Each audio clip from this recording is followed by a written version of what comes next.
இப்ப இருக்கக்கூடிய ஜெனரேஷனை குழப்புறது நீங்க தான். போன்ங்கிறது ரெண்டு பக்கம் வெற்ற ஒரு கத்தி. சரியா? பெற்றோர்களுடைய கண்ட்ரோல்ல இருந்த மொபைல் போன் மாணவர்களுடைய கைக்கே சுதந்திரமா போயிருச்சு. அந்த போனவங்க இன்னும் வரலங்கிறது தான் உண்மையா கசப்பான உண்மை. அதாவது ஒருவருடைய கல்வி இழந்துருச்சுன்னா அவருடைய பரம்பரையே அது பாதிக்கப்படும். அது நொன் எக்ஸ்பீரியன்ஸ் ஆன ஒரு சமுதாயத்தை தான் நம்மளுடைய கல்வி திட்டம் வந்து வெளியே விடுது. பாவனை, அதாவது ஒருத்தர் 2 போனை வாய்க்கிற அளவுக்கு இருக்கு. கட்டாயம் 2 போன்கிற அளவு இருக்கு. அதுலயும் நான் சோசியல் மீடியால பாக்குறது அறிவு இல்ல, கவர்ச்சியை தான் பாக்குறோம். அப்போ போனவங்க திரும்ப வருவாங்களாங்கிறது வந்து சொல்ல கஷ்டம். இல்ல ஸ்மார்ட் போன் ரிப்பேர் ஆகுனா நாங்க 2000க்கு குறையாமல் நாங்க வாங்குவோம் செய்யறதுக்கு. ஒரு 3 போன் செஞ்சீங்கன்னா இன்றைய வருமானம் எவ்வளவு? ஒரு நாளைக்கு 6000 ரூபாய். 6000 ரூபாய். மாதம் செஞ்சீங்கன்னா சரி, அங்கே ஒரு 60,000 ரூபாய், 1,80,000 வந்துடும். 1,80,000 வருது. ஹாய், எல்லாருக்கும் வணக்கம். வித் அருண் யூடியூப் சேனலோட நெஞ்சிருக்கீங்க. இவ்வளவு காலம் நாங்க பார்த்தோம் பொலிட்டிக்கல் இன்டர்வியூஸ். இன்னைக்கு கொஞ்சம் நாங்க அங்கால போய் பார்ப்போம். என்னன்னு சொன்னா தொழில்நுட்பம், அதுவும் நம்ம கையில வச்சிருக்கக்கூடிய டெக்னாலஜி சம்பந்தமா, அதாவது மொபைல் டெக்னாலஜி. இது சம்பந்தமா இன்னைக்கு நாங்க கலந்துரையாட வந்திருக்கோம். மொபைல் சம்பந்தமான பயிற்சிகள், அதாவது அது இந்த தொழில்நுட்பம் ரீதியிலான பயிற்சிகள், அதே மாதிரி அதுல உடைஞ்சால் அதை எப்படி செய்யறது, அதுல திருத்தங்கள், அதில் இருக்கக்கூடிய தொழில்நுட்ப பிரச்சனைகளை கண்டறிதல், அப்படி போன்ற பல பிரச்சனைகளுக்கு தீர்வு காணக்கூடிய ஒரு முக்கியமான ஒரு ஆசிரியர் தொழில், அதாவது மொபைல் சம்பந்தமான ஆசிரியர் தொழிலில் ஈடுபடக்கூடிய கணேஷ் குமாரவேல். வணக்கம். வணக்கம். நான் பேர் சொன்னது சரியா? சரி. சரி, ஓகே. சரி, இப்ப நான் சும்மா சின்னதா சொல்லிட்டேன். நீங்க கொஞ்சம் உங்களை பத்தி ஒரு சின்னதா ஒரு விளக்கம் பண்ணு. என் பேர் கணேஷ் குமாரவேல். நான் கையடக்க தொலைபேசி திருத்தும் பாடநெறி ஒரு 15 வருடமாக இலங்கையில தமிழ் பேசும் பிரதேசங்கள், தமிழ் பேசும் மக்கள் இருக்கிற பிரதேசங்கள்ல நடத்திக்கிட்டு வரேன். கிட்டத்தட்ட ஒரு 6000 மாணவர்களுக்கு மொபைல் போன் ரிப்பேரிங் படிப்பிச்சிருக்கேன். சுயதொழில் பயிற்சி. அதாவது நீங்க சொல்றீங்க நார்த் ஈஸ்ட், அப் கண்ட்ரி எல்லா பக்கம் போறீங்க. கொழும்பு எல்லாம் போறீங்க. எல்லாம் போறோம். சரி சரி சரி சரி. அப்படின்னா இப்ப இருக்கக்கூடிய ஜெனரேஷனை குழப்புறது நீங்க தான். இல்ல இப்போ உள்ள ஜெனரேஷன், குழம்பி இருக்க ஜெனரேஷனை ஒரு ஒரு தொழில் சார்ந்த ஒரு சுயதொழில் ஒண்ணுக்கு, ஒரு வியாபாரம் ஒண்ணுக்கு கொண்டு போயிட்டு நிப்பாட்டுறதா என்னுடைய வேலை.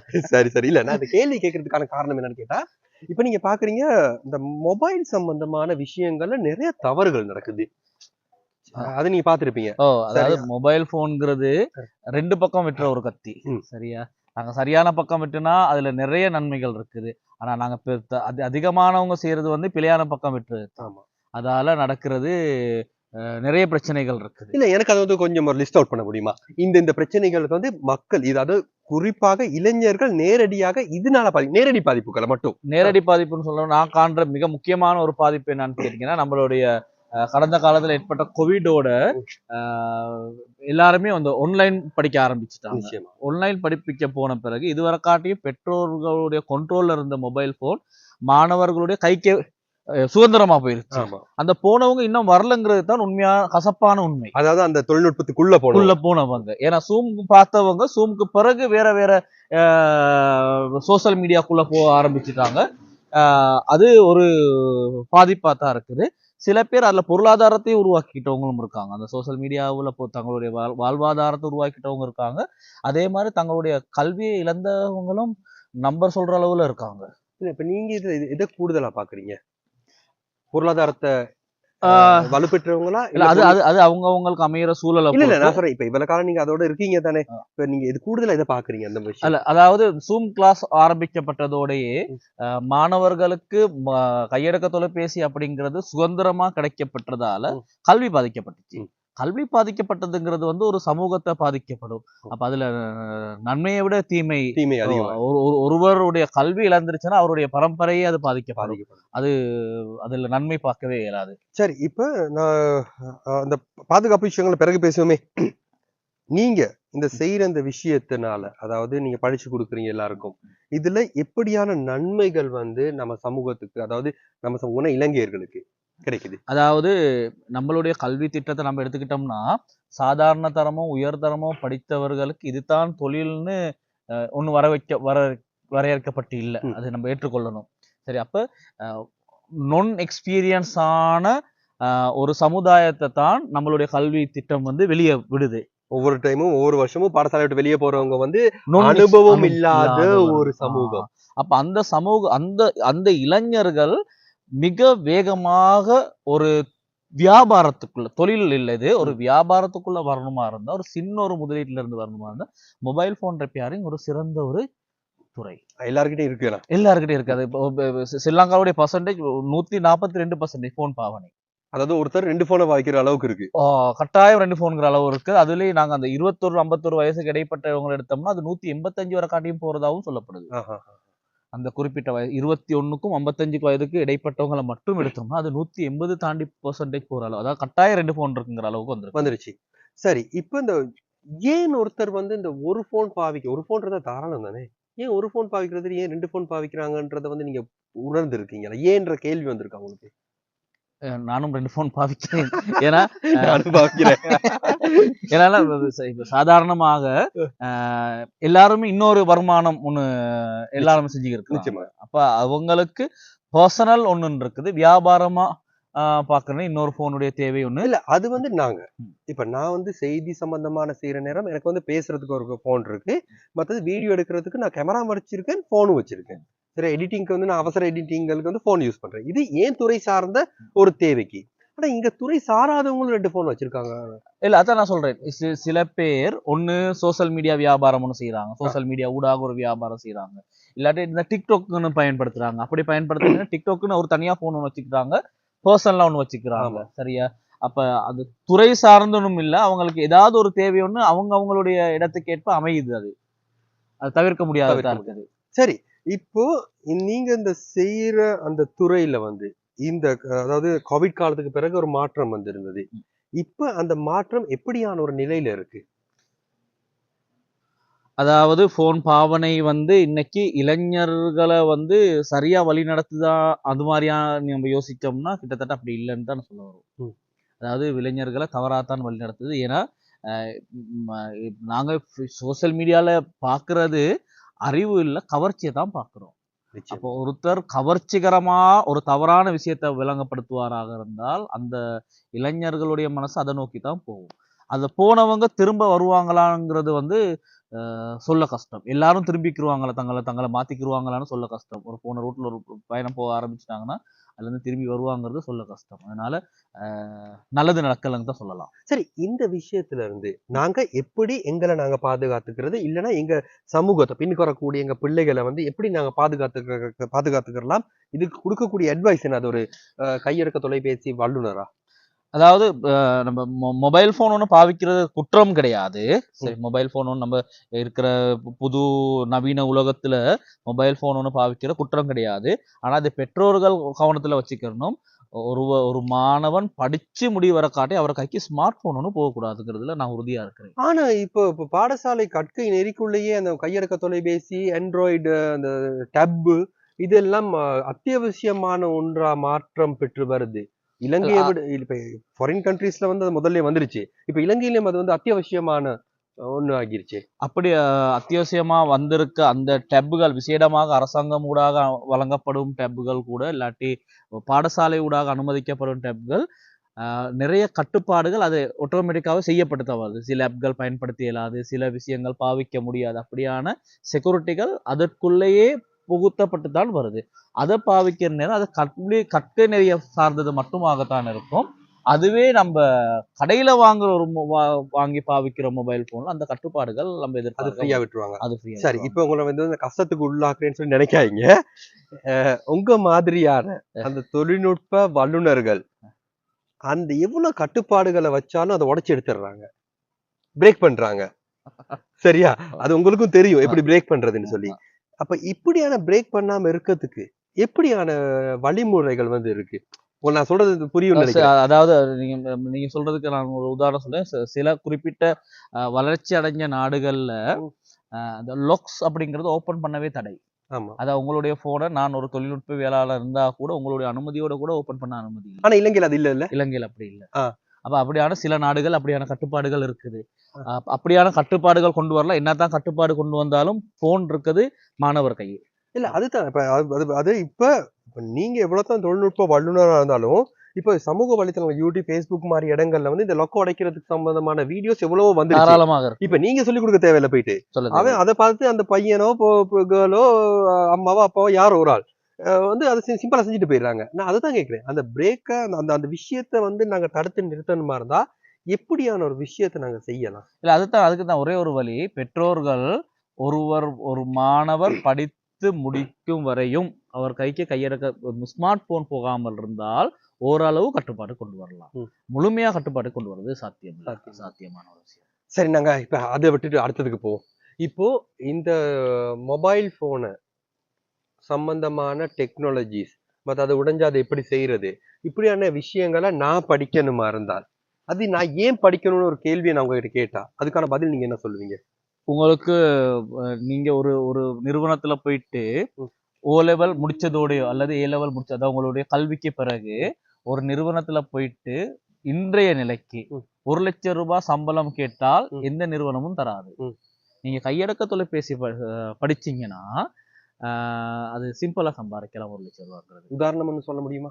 உதாரணம் இன்னைக்கு ஒரு மொபைல் போன் ஒன்று ரிப்பேர் ஆகுனால், இன்னைக்கு ஒரு ஸ்மார்ட் போன் ரிப்பேர் ஆகுனா நாங்க 2000க்கு குறையாமல் நாங்க வாங்குவோம் செய்யறதுக்கு.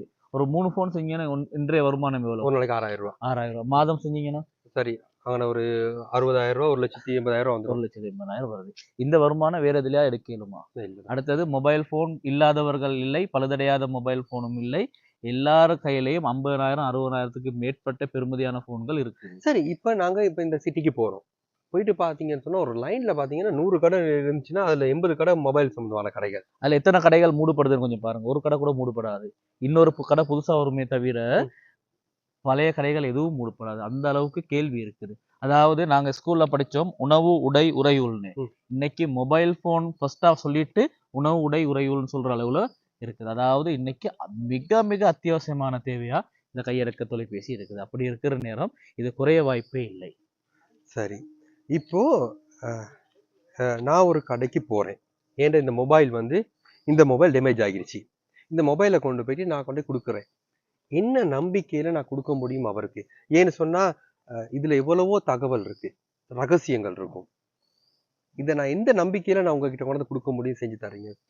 அந்த நம்பிக்கைக்கு எந்த ஒரு கேரண்டியும் கொடுக்க முடியாது. நான் உங்களுக்கு சொல்றது என்னன்னு கேட்டீங்கன்னா, எந்த ஒரு ரகசியமும் மொபைல் போன்ல வைக்காதீங்கிறத நான் சொல்றேன். உங்களுக்கு கொடுக்குறேன். இல்ல, நான் இப்ப ரகசிய கான்டாக்ட் நம்பர் கூட ஒரு வேல்யூவான ஒரு விஷயம் தான். இப்ப ஏண்டையில ரொம்ப உங்களுக்கே தெரியும் எவ்வளவு பேர் முக்கியமான நபர்களோட கான்டாக்ட் பர்சனல் நம்பர்ஸ் இருக்கு.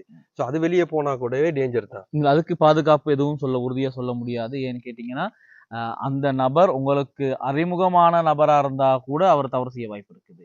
அதனால அதுக்கான எந்த ஒரு கேரண்டியும் இல்லை. உங்களுக்கு மிக முக்கியமானவைகள் மொபைல் போன்ல வைக்காம அது ஒரு டாக்குமெண்டா வச்சுக்கிறது, ஒரு புத்தகத்தில் எழுதி வைக்கிறதோ அப்படியானது தான் சேஃபே தவிர அந்த டெக்னீசியன் இப்ப நாங்கள் எங்களுடைய மாணவர்களுக்கு நாங்கள் சொல்றது மொபைல் போனுங்கிறது டைரி. அவங்க உங்களை நம்பித்தான் தராங்க. அதை நீங்க மிஸ்யூஸ் பண்ணிடக்கூடாது. மிஸ்யூஸ் பண்ணினீங்கன்னா சில நேரம் அவருடைய வாழ்க்கையை கூட இழக்க வாய்ப்பு இருக்குது. அதை நாங்க சொல்லித்தான் படிப்பிக்கிறோம். ஆனால் அதை செய்யாதது அவர் கையில தான் இருக்குது. அப்ப நமக்கு அந்த அளவுக்கு போயிட்டு அவரை தடுக்கிறதுக்கு முடியாது. அதாவது மொபைல் போன்ல ஒரு விஷயம் தவற விட்டால் ஒருத்தண்ட வாழ்க்கை கூட போயிடும். வேண்டிய மாதிரி உதாரணம் இருக்கு. ஊடகத்தில் இருக்கவங்களுக்கு நான் சொல்ல நிச்சயமாக. அப்ப அது கூடுதலாகவே நாங்க மொபைல் போனை கொண்டு போய் கொடுக்குற தெரிஞ்ச ஒரு ஆள் கிட்ட தான். ஆனா தெரிஞ்சவர் தான் அந்த தவறை செஞ்சது. அப்ப அது அவருடைய சுய கட்டுப்பாட்டுல இருக்கே தவிர இதுக்கு நாங்க சட்டம் போட்டோ வேலி போட்டோ எதுவும் செய்ய முடியாது. அப்ப அது நம்பகத்தன்மை அது இன்னும் இலங்கை அதுக்கான சட்டங்கள் எதுவும் கொண்டு வர முடியாது. இதுவரை காட்டியும் அப்படி சட்டங்கள் கொண்டு வந்தாலும் நிறைய சட்டங்கள் ஓட்டே இருக்கு. அதுல அவர் அழகா தப்பிச்சிருவாங்க. சரி, இலங்கையில இருக்கக்கூடிய இந்த சட்டங்கள் போதுமானதா இருக்கா மொபைல் சம்பந்தமானது? மொபைல் போனுக்கு சட்டம் போட முடியாதுங்கிறத என்னுடைய அதாவது அதை வரையறுக்க முடியாது. ஒரு இடத்துக்கு கொண்டாந்து இதுக்குள்ள பேலன்ஸ் பண்ண இயலாது. அதுக்கு நல்ல ஒரு உதாரணம் கடந்த ஒரு அரசாங்க காலத்துல சில வெப்சைட்டுகள் தடை செய்யப்பட்டுச்சு. வயது வந்தவர்களுக்கு என்ன ஒரு வெப்சைட்டுகள் தடை செய்யப்பட்டுச்சு. அப்ப அது நியூஸ் பேப்பர்கள்ல மீடியாக்கள் எல்லாமே அந்த வெப்சைட்டுகளுடைய பேர் லிஸ்ட் வெளியிட்டாங்க. அது இதுவரைக்கான வெப்சைட் தெரியாம இருந்தவனுக்கெல்லாம் லிஸ்ட் கொடுத்த மாதிரி ஆகி போச்சு கடைசியா.